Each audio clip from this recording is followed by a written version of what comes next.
I am so excited to introduce this subsection of the show where we are going to be reading through A Course in Miracles. Frankly, I just decided a couple hours ago to do this because I was really wanting to return to this practice of reading through A Course in Miracles and the lessons on a daily basis. And I want to do it for my own sake. And I pulled up YouTube and started searching for different videos where I could listen to the lesson in real time and then move through my own contemplation of it. But I wasn't able to find, and I'm sure if I did my research more fully, I'd find some that I really enjoyed. But I decided that I would incorporate this into my daily habits of just going live with you, and I will read through a lesson and just do my own real-time processing. I hope it serves. I hope it is a blessing to someone. If not, it will be a blessing to me, I'm sure. So I'm doing this for my sake as much as for the purpose of just having this out there for my own personal edification, but also hopefully it will serve others as I go. A Course in Miracles, I read through probably 150 of the lessons last year. A Course in Miracles was written a number of years ago by a very, very intellectual. I think that saying it was written by an intellectual is a good way to put it. But it's through the guise of a spiritual lens. And so I really love that this is taking some spiritual practices that I grew up hearing in the Bible, and it's translating it into such practical application. And last year I started reading a lesson a day. And as I was reading, my lens of God just grew so big. And it was so helpful to ground myself every single morning just by reading a lesson. So A Course in Miracles, in the workbook, it has 365 lessons, one for every single day of the year. And so on this day, Thursday, January 1st, I wanted to read the first lesson with you. What you'll find as I read it, so I'm going to read it out loud for my own sake, and then I'm just going to do some contemplation. And frankly, we're going to see how this goes because this is my first time doing it. And I didn't have this planned or rehearsed by any means. So I am just going to go ahead and start off by reading it, and then I'm going to move through my own contemplation of it. And I'm going to be doing this every single morning. So day by day, they will have fewer and fewer introductions about what this is and why we're doing it.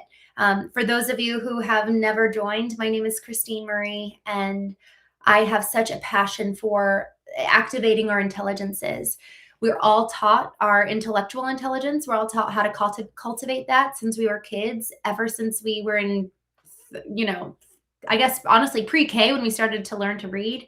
We've been cultivating our intellectual intelligence, and our IQ has been the thing that we have valued the most. And over the last couple of years, I've come to realize that the EQ, the emotional intelligence, actually we're just as much right hemisphere of the brain as we are left hemisphere. And so if we're only cultivating one part of us, fundamentally, there's parts of us that are missing. And so, man, that cultivation of the EQ is so important. And I've also learned just in personal experience how rich life is when I start to cultivate spiritual intelligence and also physical intelligence. Our bodies literally keep score of things that we move through. It stores data. It remembers things. It's like how instinctively we know not to touch a hot stove because we've touched it in the past. It's how sense we can smell something and all of a sudden we're taken back to a moment in time. Our body physically remembers and stores data. And just like that physical intelligence, we also have spiritual intelligence. And the more I've been able to cultivate spiritual intelligence, the more I'm able to experience peace in my life and maintain an ability to engage with the world in a way that's really life-giving and exciting, and seeing the beauty in the world rather than coming at it in a negative lens. So for all of those reasons, I started the Knowing Show I think I started it on June 23rd, 2024, and I've been going live every day since. So we're on day like 192 or something at this point. And I've learned so much in conversations with you. And I'm excited to add this subsection of the Knowing Show to, rather add this subsection of going through A Course in Miracles to the Knowing Show. So with that, I'm going to read part 1. And this is lesson 1 for Course in Miracles. Nothing I see in this room or on the street, from this window, in this place, means anything. Now look slowly around you and practice applying this idea very specifically to whatever you see. This table does not mean anything. This chair does not mean anything. This hand does not mean anything. This foot does not mean anything. This pen does not mean anything. Then look further away from your immediate area and apply the idea to a wider range. That door does not mean anything. That body does not mean anything. That lamp does not mean anything. That sign does not mean anything. That shadow does not mean anything. Notice that these statements are not arranged in any order and make no allowance for differences in the kinds of things to which they are applied. That is the purpose of the exercise. The statement should merely be applied to anything you see. If you practice the idea for the day, use it totally indiscriminately. Do not attempt to apply it to everything you see, for these exercises should not become ritualistic. Only be sure that nothing you see is specifically excluded. One thing is like another as far as the application of the idea is concerned. Each of the first 3 lessons should not be done more than twice each day, preferably morning and evening, nor should they be attempted for more than a minute or so, unless that entails a sense of hurry. A comfortable sense of leisure is essential.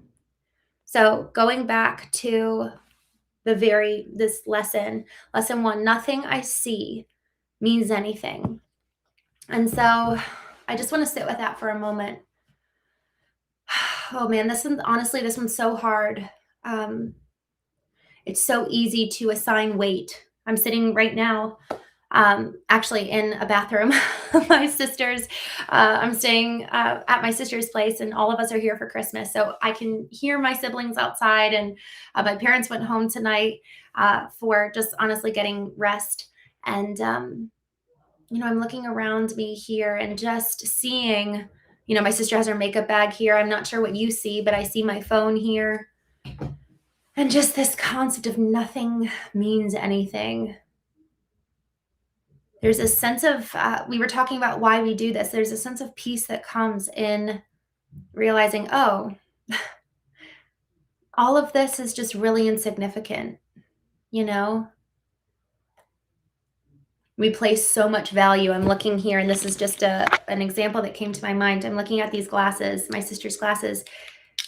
We take so much stock in how we look. We take so much stock in what we choose to wear, what we put on she's got this whole case of beautiful, wonderful skin care regimes that she'll move through, and allowing for none of this to mean anything at a core intrinsic level of defining who we are.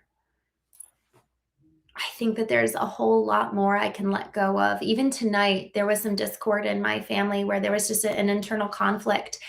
And man, I think that I needed this lesson tonight in a really tangible way, because looking at the dynamics of my family moving through a hard conversation, I realized how much I actually did put stock in and weight in what was being said, who's right, who's wrong, what really happened, what are the nuances of the conflict. Yet when we can actually step back and realize this doesn't mean anything, and almost get out, it's almost like having a third person out of body experience, when we can just look at it and let go of the outcome, and man, just allow for it to be what it is, and not assign more value of it than it should have. So when I'm thinking about this lesson, nothing I see means anything. One thing I do remember, and I think that part of the reason why A Course in Miracles was really hard for me when I first started it last year, is because I see that and I read it now a year later with so much more understanding, because I've read through more lessons. But when I first read this last year, that was like, what do you mean? There's so much meaning in life. There's so much meaning. There's so much beauty here in this world. And it was almost abrasive to hear that sentiment of this means nothing, or none of it means anything. And it's like, wait a second, but people mean something. And like she even says that body means nothing. And it's like, of course it does. It's of so much value. And so I'm excited to get to tomorrow's lesson, because they build on each one. But before we can get to what is of greater meaning, before we can really get to the point of well, what is of value, what is to be held in esteem and worthy of celebration and praise, we first have to let go. And that's been the biggest lesson for me in 2025 is letting go and actually releasing people, places, timelines, outcomes. Because for so long as I'm grasping onto something, whether I'm grasping onto someone in terms of not being able to forgive them, or I'm grasping onto a certain outcome, I'm never truly going to then be able to be free to receive something potentially better. And I'm also never going to be free of that person so long as I'm actually the one holding on to them because I'm choosing not to forgive. So, in all of these areas, realizing and recognizing and allowing ourselves to start kind of like that's the starting point of, all right, I'm just going to take the posture of this doesn't mean anything. And then we can start to add in a new value system. So, that's kind of what I'm musing on right now as I read that. And what that allows for me to do is the next time that there's a family conflict, I can recognize, okay, this is what's happening and none of this means anything. I can't assign any judgment to what's going on because here's the thing that's so interesting. We've kind of had a family conflict all day. I'm one of 6 kids. So there's bound to be conflict. It's amazing that we don't have conflict more often. And the where we are to this afternoon and evening is very different from where we started this morning. And man, if I had gotten, as the saying goes, my panties in a wad, and also started to really get involved because it's more so happening between 2 of my other siblings. And if I had really started to get handsy on putting my opinion in and really trying to understand all the nuance and trying to control, man, I could have caused way more damage than anything just by trying to fix it and trying to control it. And so this whole lesson of none of this means anything, I think that's truly the first step. That's why it's lesson 1. We have to first let go. But in order to let go, we have to recognize, like it comes from like a heart posture of recognizing this doesn't mean anything. So slowing down and allowing for the almost like the detachment. I'm actually releasing, letting go, and removing myself from being so attached to what is going on right here in this moment where I can then look at it with freedom. And we'll get to where I know she's just going to keep building on these lessons. But first and foremost, I have to let go. And I have to allow for each thing to have its proper place and its proper value. Because to be honest, there's something about me where I can just get I get so passionate. So I'm just checking in here on the live chat on YouTube. I'm live in a couple different places. So Boxing Fanza, thank you so much for joining. Logan, Eugene, thank you all so much for coming here, and thank you for joining tonight. I'm excited for this series, y'all. The Knowing Show in general, we're talking a lot deeper. We have guests on, but these conversations, I want to start. My commitment to myself is that I will wake up at or before 5 a.m. this year. Let's go. So even if this will be good accountability for me, even if I just wake up and hop on and do this show early in the morning, or at some point in the morning, because with A Course in Miracles, she'll give you and me different lessons that we then are supposed to consider about throughout the day. And yes, Boxing Fans, I just saw you ask, this is live. So we're going to be moving through these lessons in real time every day. And frankly, I'm excited about the accountability that comes with just me being forced to do it for myself. And I welcome you to join me. I would love to see you. Mike Stevens, I just saw you on Instagram. Happy New Year, my friend. Y'all, Happy New Year.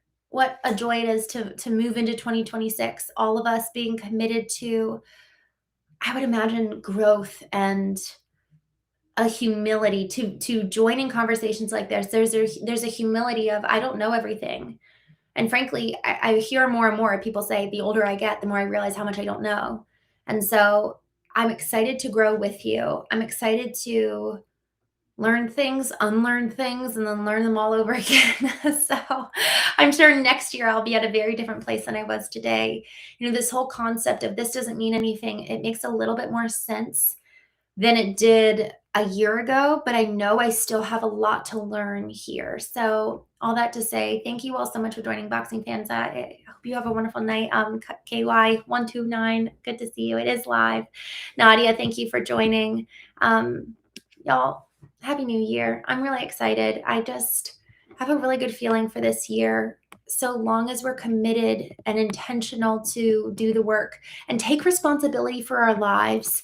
I was actually talking with my uncle today because we went over to my grandparents to celebrate New Year's, and my uncle reminded me, all we can do is work on ourselves, So even in this whole momentary conflict with my siblings, it's been a really, really good reminder for me of my job is to take care of me, and my job is to make sure that I'm coming from the right place. My job is to make sure that I'm not my job is just to take care of me, and make sure that I'm doing exactly what I need to do, because I will always give account for myself.